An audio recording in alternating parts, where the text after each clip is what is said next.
Boy Scouts aren't the only ones who preach about being prepared.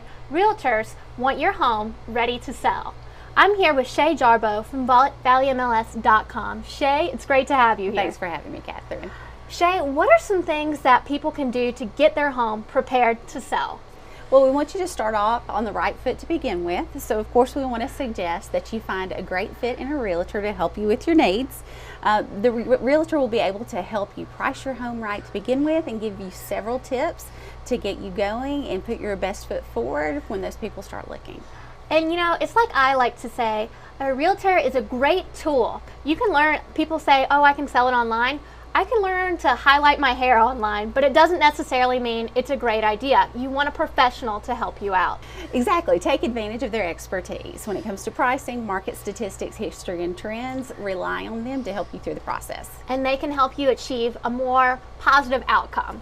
Exactly, and hope make the process a little easier for you as well. Now, what's your next step?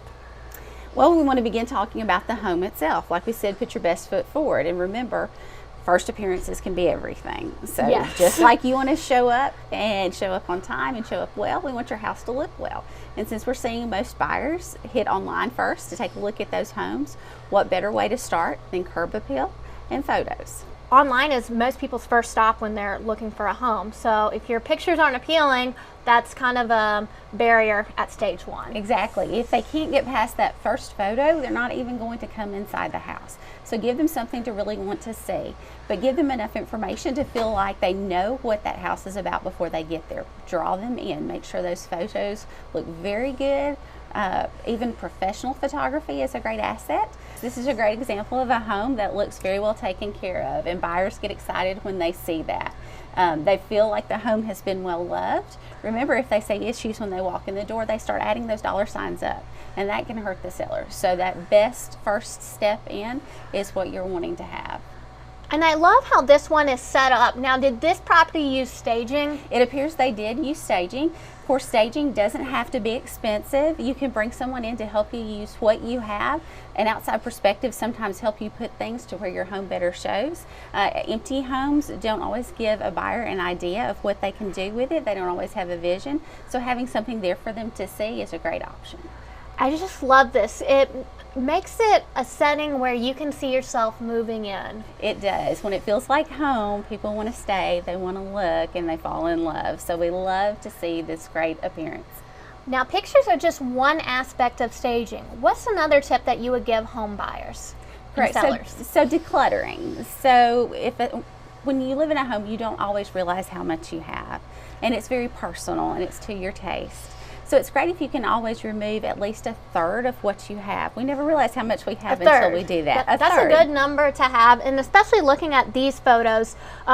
This home, it still has some decor, but there's no personal photos, or it's not very, it doesn't look like somebody's lived in it. Exactly. It looks like any buyer could come and sit their things down and move in. They can see themselves in this. So if you have those family photos, I know you don't want to get rid of them, but sometimes it's the best thing to do so that people are seeing the home and seeing themselves in it rather than seeing you there. Now, looking at these photos, my apartment does not look this clean. So one of the things is when you have a home showing schedule or open houses, how should you prepare? Because you could get a call any moment. Exactly, and clean is important, so always be prepared. Keep things done in advance as much as possible, but remember, clean sinks, made beds, laundry and hampers, these make huge impressions. They see that you love and care for your home, and that you're ready for them to be there. And be prepared to be ready at the drop of a hat. Not all buyers coming through have an extended amount of time, so they need to see it quickly, and you need to be ready to have the home ready and to get out so that they can have that time in the home to talk and feel comfortable and fall in love. You have to help yourself and make your house, show its best. Exactly. And you can always call in family, friends, kids, and enlist them to help you in the process, make it fun, and everybody feels like they're involved. Yeah, I know my mom growing up, that's something that she would have done is she would have given us a list of chores that we had to do. And one of the things that we talked about before that I loved and that I think so many people forget about is door locks.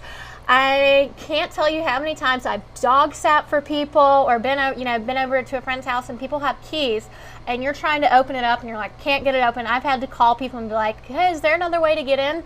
And that's such a simple thing, but it's a big first impression. It is. So it's great to have some time to spend at that front door to visualize yourself in the neighborhood.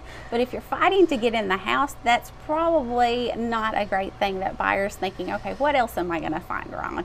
So that's one of my biggest pet peeves. So simple, inexpensive, make sure those door locks are working, that realtor has easy access and those buyers can get in and out easily and start and leave with that great impression of your home. Shay, thank you so much for sharing all those tips with us, and I'm sure you guys will have more of them. Exactly. We're excited, and don't forget, you can come to Valley MLS. If you don't have your realtor, you can search there for a great realtor partner to help you buy or sell your home, and also use it if you're looking to buy or as a seller to compare your home to what is out there on the market. You can look for more tips and tricks at ValleyMLS.com.